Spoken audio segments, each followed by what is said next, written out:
ازيكم؟ عاملين ايه الاخبار؟ وحشتوني قوي قوي قوي قوي. النهارده زي ما قلت لكم في عنوان الفيديو، حبيت ان انا اخدكم معايا في روتين ما قبل السحور، يعني الفتره الليليه اللي هو خلصنا الفطار وانتخنا ودلوقتي بنعمل اي اكتيفيتيز او اي حاجه قبل السحور. المهم انه انا تعبانه تقريبا، يعني بعد تالت يوم من رمضان او رابع يوم من رمضان انا تعبت جدا لحد امبارح بدات بس استعيد عافيتي شويه، فزعلانه قوي لانه فاتني حاجات كتير وحاسه ان انا كنت تعبانه جامد. يعني كنت في غيبوبه ومستشفى وكده، مش غيبوبه بجد، يعني كنت في غيبوبه نوم ومش بقدر اقوم من السرير وكده، فالموضوع كان تعب رهيب. انا تعبي كله في معدتي، مش برد يعني، بس الحمد لله على كل شيء. تلاقوني بتكلم بصعوبة شوية، بس حاسة ان انا احسن الحمد لله، ولكن متضايقة لانه ما عنديش اي روتين. يومي كله نوم تعب نوم تعب خديجة، نوم تعب خديجة، فدي حاجة طبعا مضايقاني.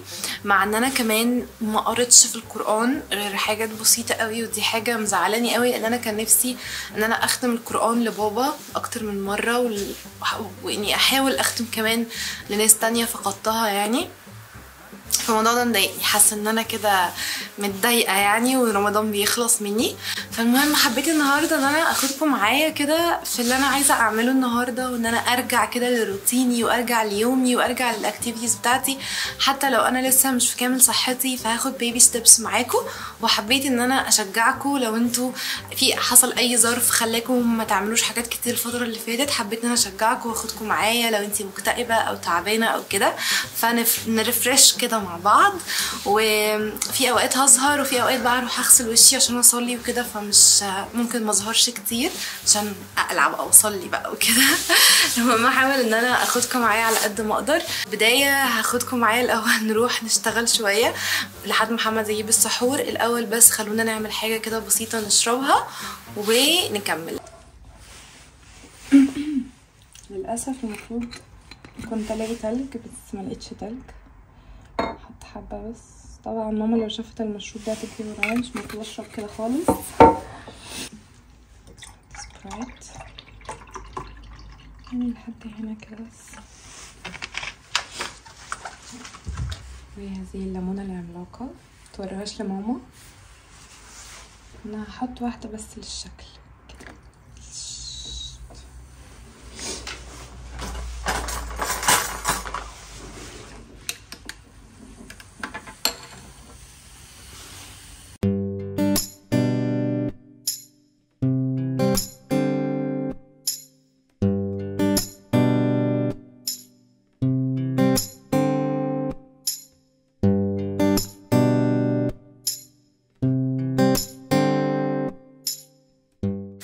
مش محتاجه اوصف لكم انا كارهه المكتب قد ايه، انا ما جيتش جنبه بقالي كتير، فهظبطه بسرعه كده عشان اقعد عليه نشتغل سوا.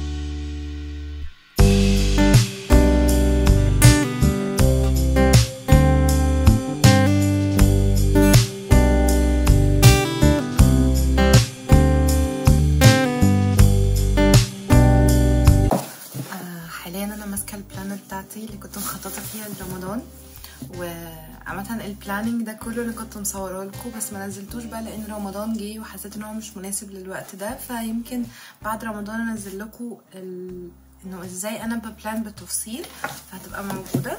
والبلانر وانواع البلانرز وكل حاجه. دي البلانر المفضله بالنسبه لي لان بصراحه فيها كل حاجه انا محتاجاها.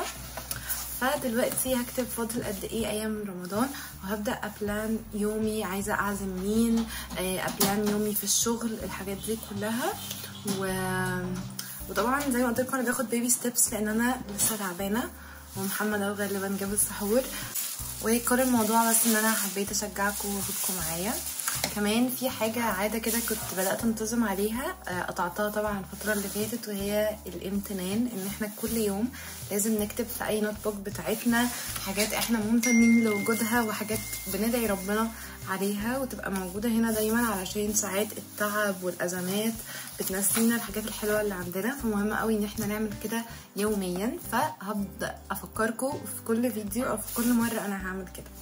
المهم دلوقتي انا هشتغل شويه وبعدين هقوم اعمل السحور.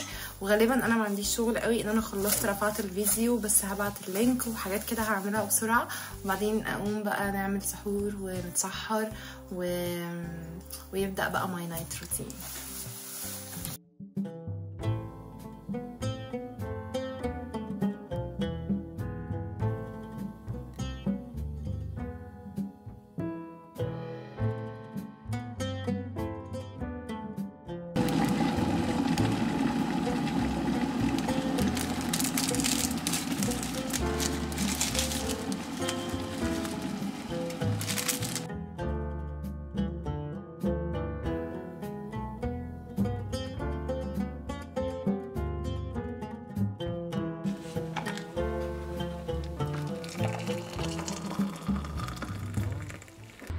بصراحه انا حرفيا كنت مخنوقه قوي، حسيت ان انا محتاجه اخرج برا البيت شويه، فنزلت البرجوله عامله فيها اجواء بسيطه كده، وجبت المشروب ده وجبت النوت بوك دي كمان. فهقعد اتفرج على فيديو كده موتيفيشنال بالنسبه لي، واحاول ان انا اخرج من المود. كل عايز تنظف قد ايه حلو ان يبقى عندك مكان خارجي، بس قد ايه الموضوع صعب، طول الوقت محتاج تنظيف تنظيف تنظيف. المهم مش عارفه عجبتكم ولا لا. لو عاوزين نعمل لكم فيها جوله، كنت عامله قبل كده، بس عاوزين نعمل لكم فيها جوله ونعمل فيها ديكوريشن وكده، اكتبوا لي في الكومنت من باب التغيير وبما اننا داخلين على الصيف فممكن اعمل كده. المهم دلوقتي هتفرج بصراحه على الفيديو واكتب بقى كل الحاجات اللي مضايقاني وخانقاني. انا عايزه اعيط جدا بس ماسكه نفسي لان هعيط كمان شويه كده كده وانا بصلي. يعني هشرب المشروب ده واحاول كده احس ان انا احسن. بعد كده كان الفجر خلاص اتن، وقمت بقى علشان اصلي وادعي ربنا واقول كل اللي في قلبي.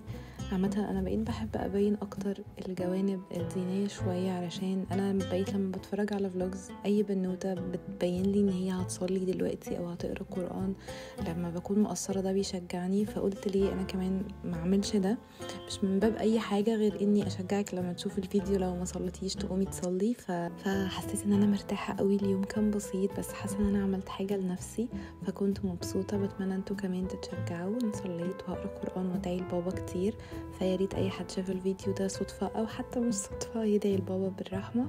ويا رب يكون الفلوج النهارده عجبكم، تصبحوا على خير.